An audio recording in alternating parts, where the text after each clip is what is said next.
Today on Ministry Monday, I am speaking to Tim Lewicki. Hi, Tim. How are you? Hi, Amanda. I'm good. How are you? I'm good, thank you. Thank you for chatting with us on Ministry Monday today. It's gonna be great.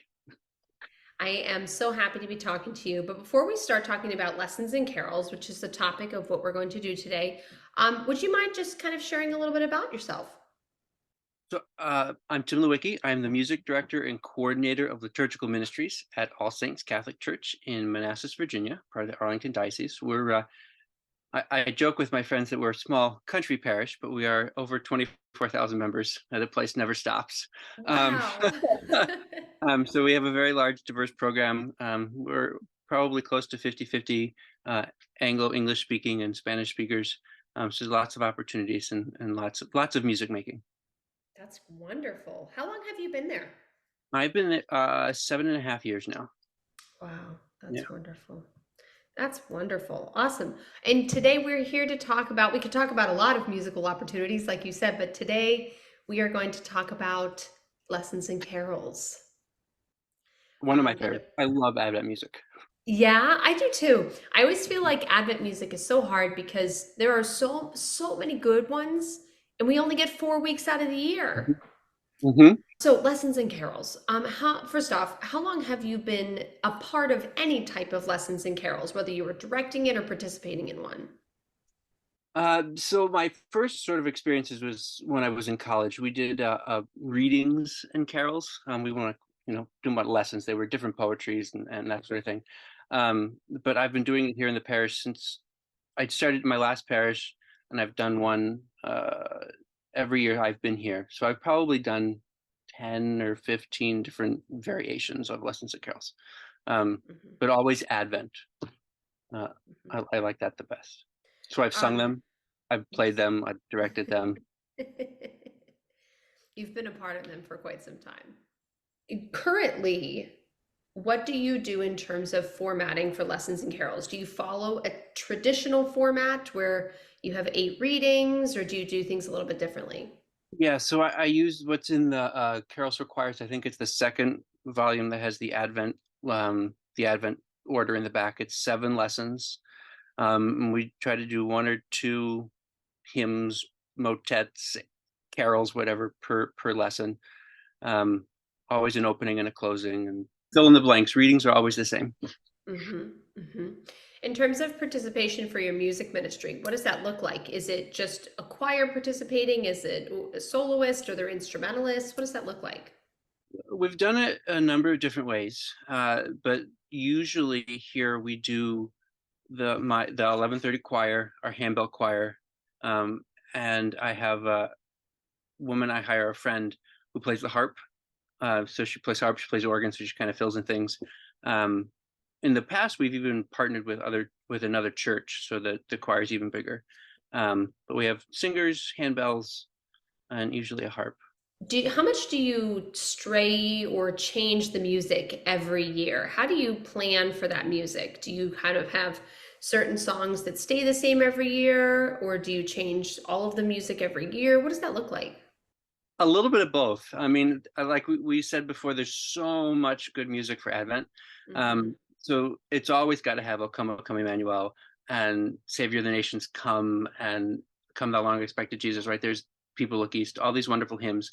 And then the choral stuff is where we can kind of vary from year to year.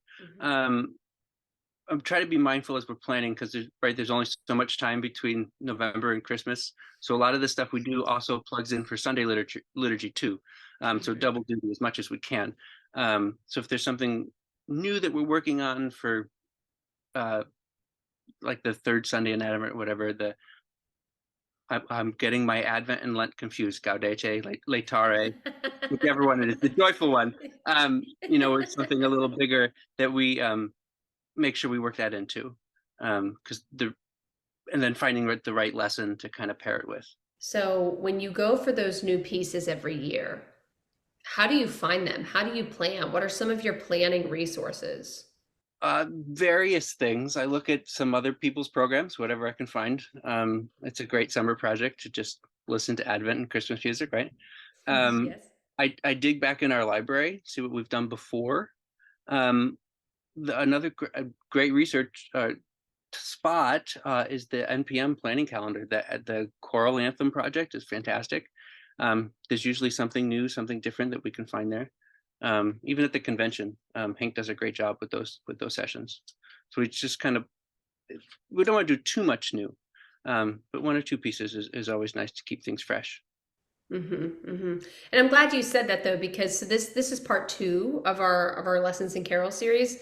And in the previous discussion we had, one of the things that we talked about was that the challenge of lessons in carols during Advent is that it's during Advent. And so you have to make sure that you don't use all of your energy in just lessons and carols, because you have all of Christmas that you have to prepare your ministers for too. And so I'm glad you said that it's definitely a balance of both. I like that you say that you use things that are multi-purposed, if you will, where they go into lessons and carols and in the weekend liturgies. That makes a ton of sense. Finding things that can really work and help the choir economize their time and talents Sure. during a time of year where our energy is very stretched. Especially this year where we really only have 3 weeks of Advent, right? It's that Yes. great flip where all of a sudden we're Christmas Sunday afternoon. It's going to be. I know. I know. I feel like I could have an episode just on that, because that came up in the other discussion too. Like, this is the year where I like to, well, not that I like that it's Advent 4 is on a Sunday as well, but with Christmas Eve, but it's the year where you could go to anyone at an NPM chapter event or convention and say, can you believe Christmas Eve is on a Sunday this year? And we understand how crazy that is. Mhm. Yeah, the last time that happened, I think it was in 2016 or 2017, we had masses from Saturday night through Monday. I think we had 14 or 15. It was insane. Yeah, it wasn't. Oh my gosh, I know. I feel like Folgers or Starbucks needs to Yeah, sponsor this year. absolutely. But anyway, so back to our conversation about lessons and carols. So what we just talked a little bit about, of course, the uniqueness of timing in the midst of the fact that it was in Advent. Um, have you found any specific day, time that works best for your lessons and carols in your region? Um, no. One of our biggest challenges here at All Saints is the number of different activities that happen. Like I said, we have a large Spanish-speaking population here, a lot from Mexico. So Our Lady of Guadalupe is like bigger than Christmas in some ways. So that limits, that second week of Advent, because our parish, there's a whole committee and they build a shrine in the church, so that eliminates days, right? And then you have Immaculate Conception, and then we Right. have confessions every Wednesday night, and then there's First Friday. I mean, there's all these little plugs. So the last few years we've ended up having it on a Monday night, which is not ideal, but it also uh, goes off of the RE sessions. So there are parents that are sitting down listening to Advent music while they're waiting for their kids, which is maybe they wouldn't be exposed to it. Um, but it's the only night that works. I mean, that's part of the challenge too. It would be lovely to do it on a Sunday afternoon, but we have masses, all day. Um, so it's one of the joys and the challenges, right, of a large parish is finding time for one more thing. But it's a beautiful, beautiful liturgy, a paraliturgy. Um, but it's a good thing to do. So we find time Mhm. for You mentioned right now that it's Monday nights. it. Just to clarify for someone who's listening and might not know what RE is. RE Oh, is religious education, right. correct? Mhm. Okay. Yeah. Hmm. Yeah. So we have, again, everything's big. There's 3 different sessions, 3 different nights. So we're always competing against something. In your large parish, is it a clustered parish? Do you have lots of multiple locations, or is it just one building? Just the one building. We actually have a mission that's associated with us too. So that's kind of off-site, but it's just one building. And you mentioned, of course, that your parish in particular is largely bilingual. Mhm. Do you have any considerations linguistically for lessons and carols when you plan for that reason then? Um, not not really. We do sing mostly English, some Latin things at our lessons and carols, but it's predominantly an English speaking service. Uh, Again, there are other large, Spanish speaking activities in Advent with Our Lady of Guadalupe that occur. Um, so no, it's mostly in English. But bilingual lessons and carols would be an interesting thought. It Mhm. opens up a whole nother box, a whole nother collection, right, of Advent stuff. It does. It definitely would too. So, for your lessons in carols, it does sound like it's a traditional structure, though. Mhm. In carols for choir, as you mentioned that book, can you just share a little bit more information about that? Is that published by Oxford, someone Yeah, so else? Oxford University Press, the Christmas lessons and carols, the big one that like King's College is based off of that, and that's in volume one. I think it's orange, but volume two is green. I think they're up to 6 or 7 different volumes now, but one and Wow. two are kind of the staples. Um, Lots of wonderful, wonderful carol arrangements in there. And a lot of them are separate, published as separate octavos now too, because the books are like $25 a piece, which can add up even at a large parish and with what budget we have, right? Um, Hmm. but it's a wonderful resource, even if it's just one on the music director's shelf. But that Great. so in the very back of each volume, the volume one has the Christmas order, so the traditional 9 lessons and carols, and volume two has the Advent lessons and carols, which was developed a little later. Nice, great. And if you're listening, I'll put that in the show notes of this episode as well. If you're interested in looking at that book, this is not sponsored, not a No. sponsored episode, but good to mention. I'll put a link if you're interested in looking at that resource as well. Okay, so we talked a little bit about the resource itself for planning. Now, in terms of execution, do you make some type of worship aid for the lessons and Oh, carols? of course. So we have worship aids for almost everything here at All Saints. But so our lessons and carols is part of our concert series. So that's another source of funding, right, to help put that together. So I use InDesign to put it together. It has um, all the carols, the texts for all the anthems and motets that the choir is singing. My predecessor had written up a little history of lessons and carols and why we're doing it today, so that's in there. Um, and it's nice. We do it in color, and it's a nice sort of reflection piece. That's great. That's great. Now, do you print the music in it as well? Do. Oh yeah. Hmm. Hmm. Hmm. And Okay. it's one of my little quirks. Everything matches. I typeset all the carols, and it's all. Um, but it's important that it's beautiful looking as well as the content in it. Um, Yes. I think it may be a little detail, or some people may say, well, that's a lot of time. But the uniformity of it, I think, helps bring the liturgy together. Of course, you are a part of the music planning and execution. How do you recruit slash engage readers for the lessons and carols? That's a great question. So traditionally, right, if the King's College Cambridge kind of model, it starts with a chorister and it goes all the way up different ranks of people involved in the chapel life, right? So in years past, I've tried to get we have a youth lecture program, which are basically middle school-ish age children, um, and some of our better adult lectors. You can pick and choose and invite people to participate in that way. So I try to get a mix of youth and adults to kind of showcase our lecture ministry as well. I can assign who I think is going to be able to do these funny Old Testament readings, the names that the people have to practice, and so they're prepared, and it's a nice flow. It's a good way to involve others as well, right? Oh, yes. I was just going to say that. I was just going to say, do you have the same readers every year or do you have different readers? It depends.